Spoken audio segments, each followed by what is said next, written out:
အလုပ်ပြောင်းတဲ့အခါအမေးများတဲ့ comment လေးတွေကိုဒီဗီဒီယိုထဲမှာပြပြပေးပါမယ်ဆိုတော့နံပါတ်1တစ်ခုကကြတော့ဗာလဲဆိုတော့ဒီအလုပ်ပြောင်းတဲ့အခါမှာကိုယ့်ရဲ့ဒီ Zydu Cat သက်တမ်းကဘယ်လောက်ကျန်အောင်လဲဆိုပြီးတော့လာမေးကြရပါတော့ဆိုတော့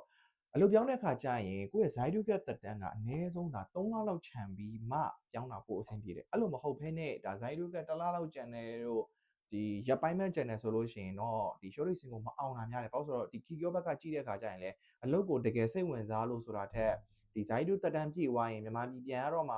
မလို့တွေ့တဲ့အလုပ်လာလျှောက်တယ်လို့သူတို့ထင်ကြတဲ့လူတွေလည်းရှိတယ်ပေါ့နော်ဆိုတော့အဲ့ဒါကြောင့်မလို့3လလောက်တော့ခြံပြီးတော့မှအလုပ်ပြောင်းစေချင်ပါတယ်ဆိုတော့ဒါကနံပါတ်1တစ်ခုပါဆိုတော့နံပါတ်2တစ်ခုကကြတော့ဒီဇုံတွဲပြောင်းလို့ရမလားဆိုပြီးလာမေးကြတယ်ဆိုတော့အဲ့ဒါကတော့ဒါဒီတိုကူတေကီနိုသမားတွေ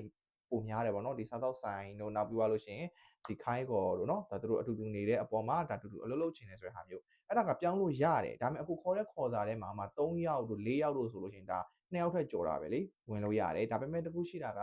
2ယောက်စလုံးအောင်မှဖြစ်မှာဆိုတော့အဲ့တော့တယောက်ကအောင်ပြီးတယောက်ကမအောင်ရင်လည်းအဆင်မပြေနိုင်ဘူးလေနော်အဲ့တော့2ယောက်စလုံးအောင်မလားမအောင်လားဆိုတာဒါကိုယ့်ရဲ့ဟိုမှာမူတည်တာဖြစ်တဲ့အတွက်ကြောင့်ပြောင်းမယ်ဆိုရင်တော့ပြောင်းလို့ရတယ်ဒါပေမဲ့လို့တူတူအောင်မလားမအောင်လားဆိုတာတော့ဒါကိုယ့်ပေါ်မှာပဲမူတည်ပါတယ်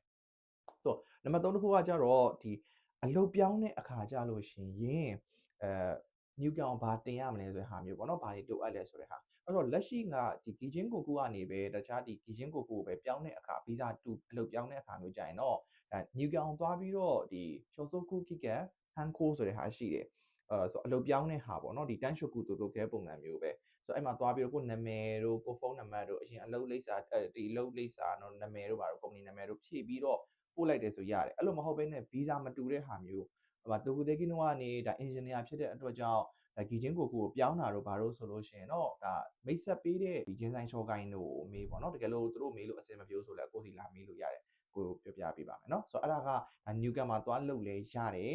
ဒါမှမဟုတ်လို့ရှိရင်လည်းဒါ online ကလည်းလုပ်လို့ရတယ်တကယ်လို့ online ကလုပ်ချင်တယ်ဆိုလို့ရှိရင်တော့ link တည်ချင်ဆိုကိုစီကို DM ကနေဆက်သွယ်ပြီးကိုအားလေးပို့ပေးပါမယ်เนาะဒါကတော့ဒါအခုဒီလက်တလုံးမှာဒါ comment မှာအမေးများတဲ့မေးခွန်းလေးတွေဖြစ်ပါတယ်အခုရှေ့လျှောက်ပြီးတော့လည်းဒီမေးချင်တာမေးခွန်းရှိတယ်ဆိုဒီ comment အောက်မှာရေးခဲ့လို့ရပါတယ်ကိုအားလေးဗီဒီယိုလေးလုပ်ပြီးတော့သင်ပေးပါမယ်ဆိုတော့အဆုံးထိကြည့်ပေးတဲ့တယောက်စီတိုင်းကျေးဇူးများကြီးတင်ပါတယ်ခင်ဗျာ